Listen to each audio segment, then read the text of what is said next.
नमस्कार, आप देख रहे हो जोधाना न्यूज। जोधपुर से अयोध्या के लिए पैदल शोभा यात्रा 27 नवंबर को रवाना होगी। पत्रकार रामेश्वर सोनी की रिपोर्ट के अनुसार बनाड़ रोड खोखरिया स्थित महर्षि संदीपनी रामधर्म गौशाला में आयोजित संत समागम में संत श्री अमृतराम महाराज ने कहा कि रामलला के दर्शन के लिए पैदल यात्रा कर उनके दरबार में पहुंचना पुण्य का ही नहीं श्रेष्ठ कार्य है।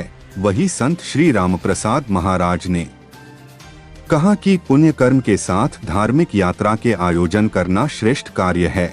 अयोध्या तक की यात्रा में शामिल किए जाने वाले एक रथ को तैयार कर प्रतीकात्मक प्रस्तुति दी गई और संतों के सानिध्य में रामलला दर्शन पैदल शोभा यात्रा के बैनर का विमोचन किया गया।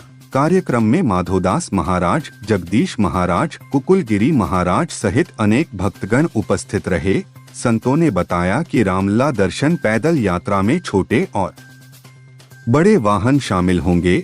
यात्रा में 108 रथों में मर्यादा पुरुषोत्तम भगवान श्री राम के जन्म से लेकर उनके राज तिलक तक की अलग अलग प्रतिमाएं स्थापित की जाएगी, जिनका मार्ग में श्रद्धालु दर्शन कर अपनी मनोकामनाएं पूर्ण होने की आराधना कर सकेंगे। जोधपुर से यात्रा पाली, बिलाड़ा, बर, अजमेर, जयपुर, भरतपुर, मथुरा, लखनऊ होकर अयोध्या पहुंचेगी। मार्ग में शहर एवं कस्बों का क्षेत्र आने पर यात्रा पैदल रहेगी।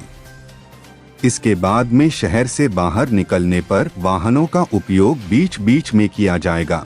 आशा अरोड़ा ने बताया कि गौशाला में 60 क्विंटल घी व हवन सामग्री जिसमें शामिल होने वाली विभिन्न वस्तुएं एकत्रित करने का कार्य प्रारंभ कर दिया गया है। यह सामग्री रामलला के दरबार यात्रा में पहुंचने के बाद वहां अर्पित कर हवन शामिल किया जाएगा।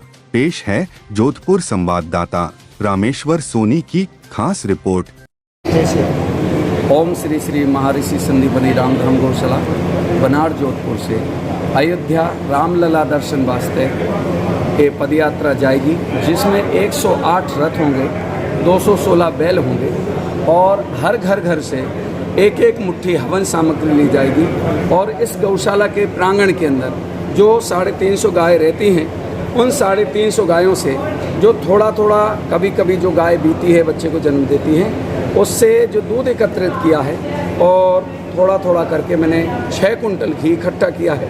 वो 6 कुंटल घी इस रथ के अंदर रख के अयोध्या लेके जाएंगे 27 नवंबर को, जो इसी बनाड़ गौशाला से प्रारंभ। कहाँ से कहाँ तक जाएगी? यहाँ से अयोध्या तक जाएगी। नहीं, रास्ते रूट में रोड यहाँ से जाएगी रावड़ के चबूतरा, रावड़ के चबूतरे से जाएगी पाली, पाली से ब्यावर, ब्यावर से अजमेर, अजमेर से जयपुर, भरतपुर, मथुरा और लखनऊ, अयोध्या। कितने दिन में पहुँचेंगे? यहाँ से 21 दिन में पहुँचेंगे।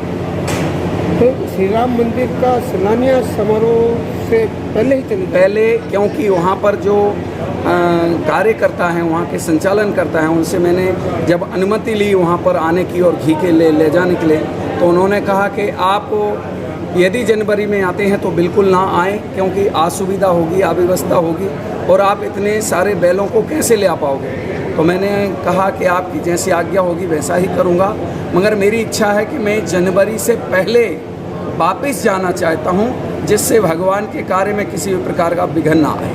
अच्छा, और जो ये आप गोरक्षक को साथ लेके जा रहे हो, बैलगाड़ियों को, ये निरंतर तो नहीं चलेगी ना? नहीं, निरंतर नहीं चलेगी। हाँ, ये सिटी में, ये जहाँ पर शहर आएंगे वहाँ समाज को दर्शन कराते हुए, समाज को भगवान से मिलाते हुए और आगे चलते रहेंगे। और जहाँ जहाँ शहर निकल जाएंगे उसके बाद में साधनों में बैलों को चढ़ा दिया जाएगा, इन रथों को चढ़ा दिया जाएगा और भगवान के दर्शन, यदि कोई गांव ढाणी आती है, छोटे शहर, तो वहाँ रथ में ही, गाड़ियों में ही रथ के दर्शन, भगवान के दर्शन होंगे। हर रथ में मतलब भगवान की? हाँ, 108 रथों के अंदर जन्म से लेके राज तिलक तक की झांकियाँ विराजमान करने की कोशिश करेंगे। झांकियाँ चलचित्र होगी, बैनर होगा या मूर्ति होगी? मूर्ति रूप में होंगी। मूर्ति? हाँ जी। ठीक है। आपका नाम? ओम श्री श्री महर्षि संदीपनी राम जी महाराज।